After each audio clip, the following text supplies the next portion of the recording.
Hello everyone and welcome. It's Lainey and this is Big Girls Really Do Cry. So I wanted to do a video about things I've learned since being in a wheelchair, kind of thing, about being in the wheelchair. Yeah. And just the sort of issues and possible things that happen and don't happen. I've mentioned bits of them in separate places, but I kind of wanted to put all this together and maybe see if it changes in the future or whatever. So yeah, I've been in the wheelchair now for just over a year. So yeah, so let's get on with it. By the way, the wheelchair is Robo Bitch, that's what I call her. And yeah, don't get in our way unless you're a lamppost. That might not work. Some people will know what I mean. Anyway, so moving on. First thing is the state of the paths and the curbs. So I've mentioned this before. You don't notice, and I know this myself, you really don't notice when you're on your feet, because you don't need to, basically. But the drop down curves, they're never quite right, they're never quite smooth enough. Some of them are like literally like that to drop down, some of them are like angles, some of them are just ridiculous. Sometimes there's not even one and you have to go back on yourself to like find a drop down curb. And then just going along the pathways and stuff, like the roads are so much more smoother, and yet obviously there's suspension in cars, and I mean, yeah, you obviously go a lot faster and stuff, so you know you need it. But because so many of the pathways are just broken and like bumpy, and I mean there's one down here where I live where the tree roots have come up, and it literally is like a mini roller coaster with it on the wheelchair. It's mental. You should just go on, especially if you're on the highest speed, you just literally up and down kind of thing. And like I said, it's not something I ever paid attention to myself before being in a wheelchair, and you know it is something that really does need improving. Obviously things that are more central, so like the town centre and along the coast roads, really nice. It's a lot more smoother and a lot more less bumpy and stuff, so that's good. When I first was learning to sit back into the wheelchair, because obviously I had been in a bed for so long, so I hadn't had my legs down for that long, and it really messes with your inside kind of thing. Your blood pressure makes you feel dizzy, sick, sweaty. It's so weird, and obviously I had to build up to be able to sit back in, and like obviously because of the pathways and everything outside, I'd literally end up like a sort of, you know, the wobbly head dog things in the window, in the backs of cars and stuff, or on the dashboards and whatever, because the wood, obviously the you know, I wasn't used to it. I mean I am now, so I don't get like the neck and like sort of shoulder ache that I did at first, but yeah, it is a thing. The next thing is intimidating roads. I'm going to say, I've given myself a bit of notes here. I've never ever been intimidated by a road as such, because there's always been crossings and you just went along and I didn't really think about it. But for some reason, and even though like I'm just as vulnerable, you would be just as vulnerable on your legs as you would in a wheelchair, I feel more vulnerable next to the roads. Like the big road that I always talk about, it's got like a central crossing, so you have to wait in the middle, and like obviously they zoom past either way, and it just makes me feel like uncomfortable, like really does.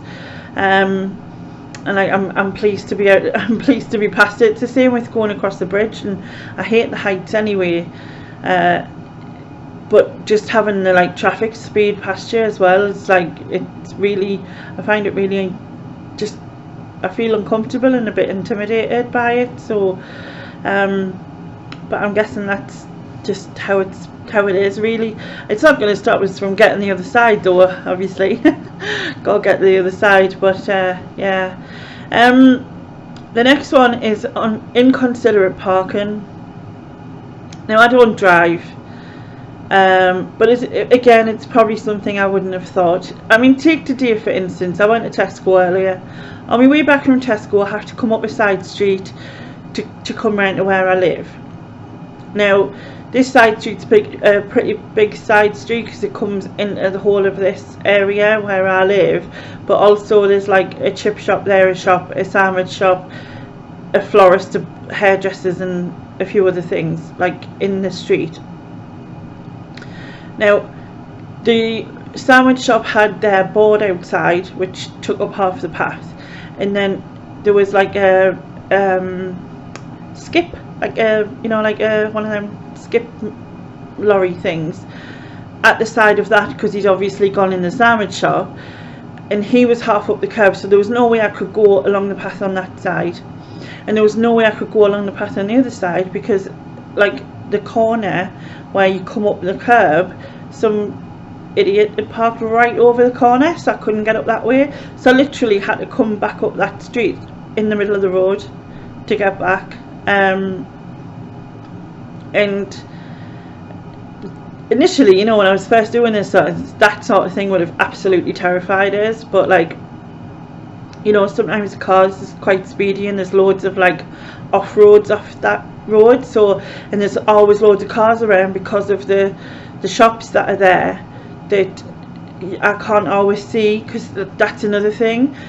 It's like if there's a lot of traffic and I have to come across the road, I haven't got any height to be able to see past the cars that are there, that are parked, so I tend to have to sort of move out a little bit further so that I can see both ways and look to see if anything is coming. So yeah, it's just that inconsiderate parking. It's like, oh well, I want to go in this shop, so I'm going to go and I'm going to park right across here, and it doesn't matter that someone might need the drop down curb that you know that they're taking over. And I mean, obviously I'm not the only one going about in the wheelchair, there's other people and people with pushchairs and things like that. But even the fact that he took up the path anyway, I mean, there was like enough for one person to get through.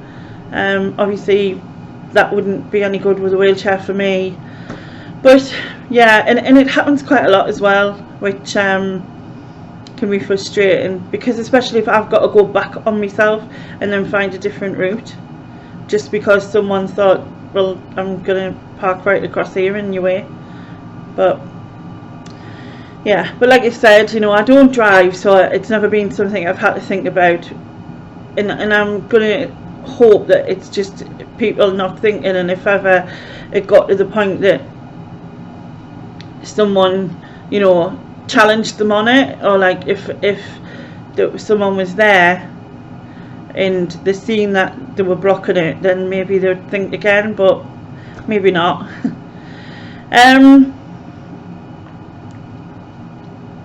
What else? Alright, so next one is people being over helpful, and I know that sounds really like I'm trying not to whinge about that, right? It's you get there's like various types of people, so there'll be I don't mind people asking us if I need any help, that's one thing, right? People just doing it for us when they don't know if I could actually do it or didn't give us a chance to try, that annoys me. The assumption that sometimes I've been spoken to like I won't understand, that's quite frustrating. Like, alright, you know, they kind of like pronounce things different and slow down the words as if I don't understand or something. That's a bit annoying. And like I said, if someone asks us and says, oh, can I help you with that, or, you know, do you need a hand, I'm like, and I can just say, oh no, it's alright, I'm fine, or yes, would you mind, blah, or whatever. But like people who just come over, I'd use an example of a couple of months ago. I was getting some mushrooms and I could reach them, but I was sitting beside and like how many I'd needed, whether I'd just want 1 pound or 2 kind of thing. And this woman just come over, reached across, and I mean, this was before COVID actually, so she reached across, and I thought she was getting them for herself, and she didn't. She handed them to me, and I was like, what? And kind of thing. And she was like, well, I'm getting them for you. And she was annoyed with me because I didn't want them. Because in the end I decided to buy the bigger punnet because it worked out cheaper, but I was just sitting there working out in my own self, you know. And so she kind of just come in and did it for us. And I've had people do that, not exactly that, but similar things where they just take over. So yeah, like, it's nice if someone, like, but then in all the same thing, I've tried to reach something and struggled and had people watch us and still didn't help at all, or didn't offer to. So you have both sides of things, I suppose. And it's not that I don't go out to ask for anything, because that's one thing that bugs me. Like when I go to the supermarket, what I do is, like, I go and I only buy from the aisles I can reach. I can only buy, like, because obviously things are up height, and that's obviously an issue if you're in a wheelchair. And on occasion I have asked, like, the staff to help us or whatever in the past, which has been fine. But the main part of what I want to do is I want to be independent. So it sounds stupid, but I only buy from where I could reach, because that way I can go around the whole of the shop. I can do my shopping and, like, to a degree, to sort of pretend the other shelves don't exist. Like the bottom shelf I can't reach, and obviously probably the top maybe 2, possibly 3 I've reached right up before, so maybe it's just the top 2. And I want to be able to have that independence of, like, just doing it myself. Just like, yeah, I went to the shops and got what I needed, and it was fine, you know what I mean. And so yeah, there's that side of it. And like I said, if I'm going, I just pick from them aisles, and then obviously wait until Laura's with us to get everything else. Cause it's weird, because I don't have the same issues around her helping as I would random people. I don't know if it's because I'm going shopping with her anyway, that is the intention. She was picking things. Obviously she does a lot of cooking in the house and stuff, so she would be picking things. And so if I said, oh, Laura, get some of that or whatever, it wouldn't be an issue. Whereas, like, if I'm by myself, I want to be able to just do it by myself, and just, you know. And like I said, if I really wanted something, and I would ask, if I was making something specific, or I was going to get something, I wanted some baking powder, baking soda, baking powder, whatever, and it was on the top aisle, so obviously I couldn't reach, and I just got a member of staff to get it for us, which was nice, you know what I mean. But for the most part, I try not to ask, because I like to feel like I'm don't like to feel like I'm just doing it on my own, and like nobody needs to help us. Yeah, so I've done some people ignore us, or assume that I can't speak, or, you know, this woman at a till, well, she worked for the shop, and she started talking, but she was actually looking at Laura. And then she turned to me and went, I'm talking to you as well, by the way. You know, I know some people make it awkward and don't talk to the person in the wheelchair, but I'm talking to you as well, just so you know. And I'm thinking, you're making it awkward by, like, pointing that fact out. Just talk to us, you know what I mean? And the thing is, I think she realised what she was saying, and then she sort of kept emphasising it to dig herself out of it, because I think she felt a bit awkward in a sense. But yeah, it was like, just talk to us, you know what I mean. Weirdly, someone did talk to us today, and like, because I have a mask on obviously, and she just said, I've just pointed out to me mum how lovely your eye makeup is, and I was like, oh thanks, and I was proper chuffed, and I was like, I'm smiling into here, by the way. But yeah, like, I was really chuffed because someone liked it. I was good, yeah. But yeah, it's good to tell people if you think something nice, tell them, you know what I mean, makes a day. Anyway, moving back on, where was I? So doing the supermarket shelf.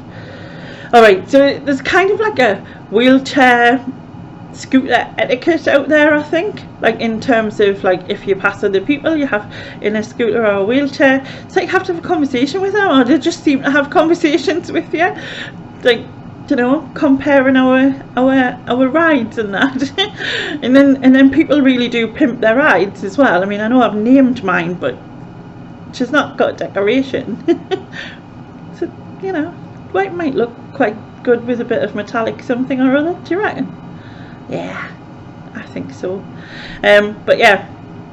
But yeah, it's kind of like, I don't know, like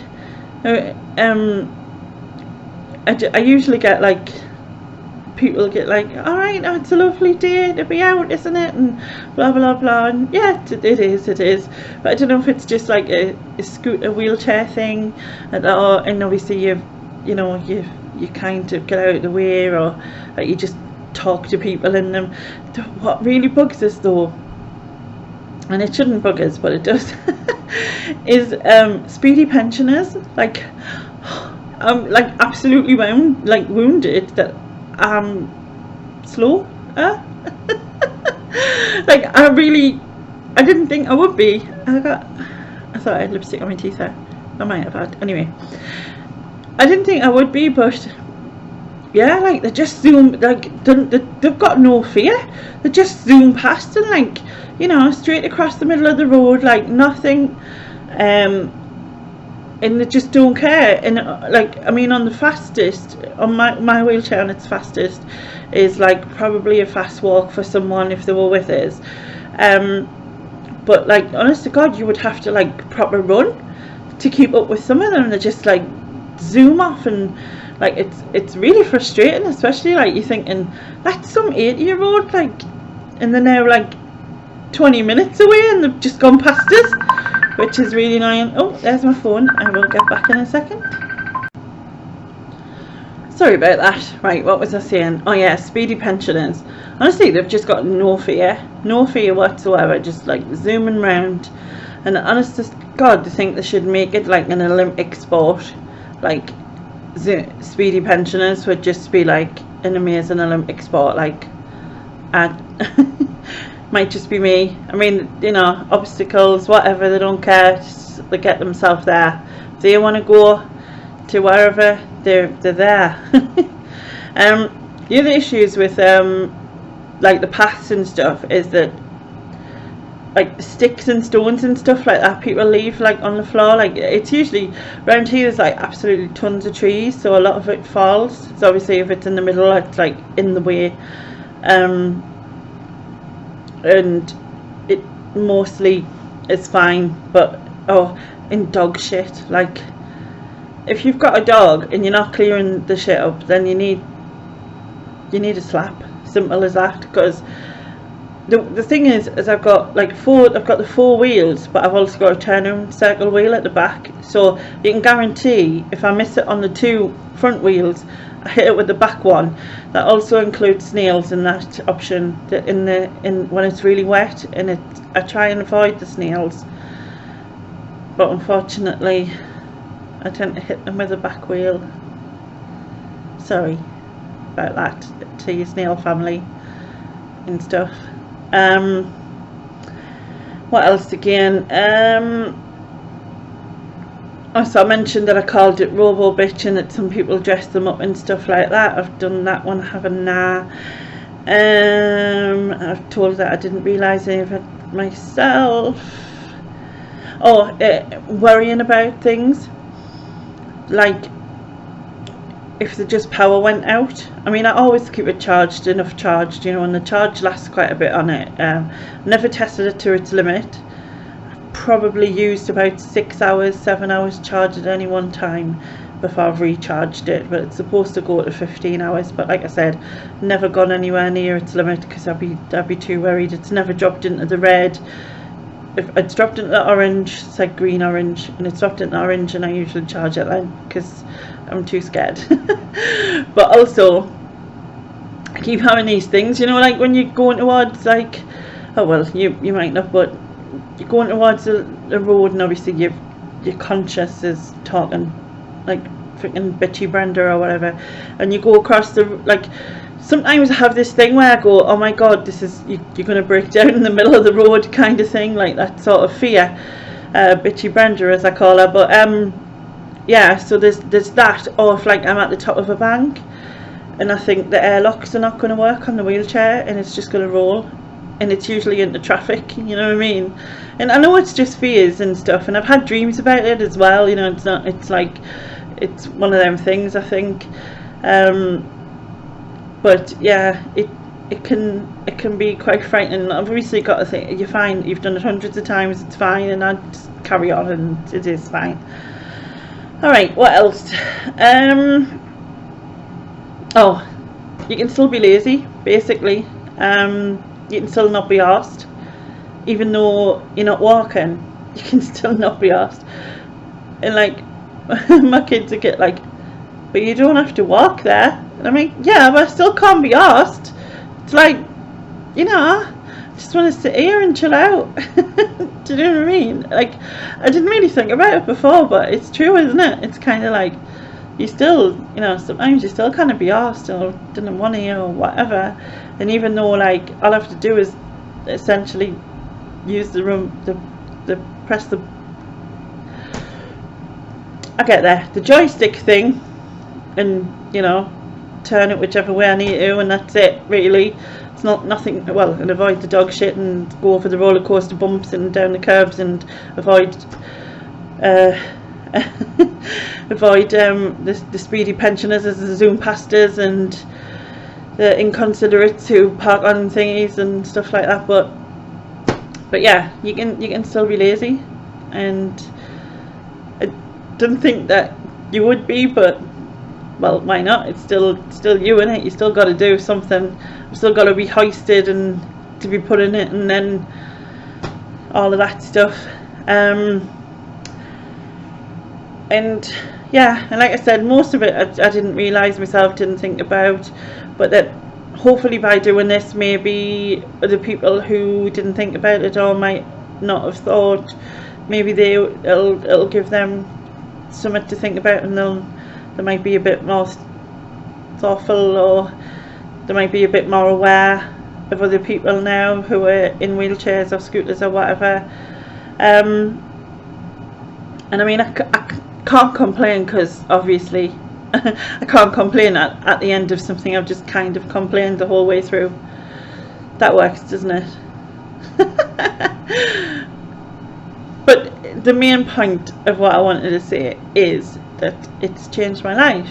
Like, obviously I was stuck in bed for 2 years, literally stuck in this room for 2 years, and I do still spend a lot of time in here, but to be able to have that freedom every day, to be able to get out and have that fresh air and independence, where I don't, yes, I do need someone to put us in it, I do need someone to take us out of it, but I can still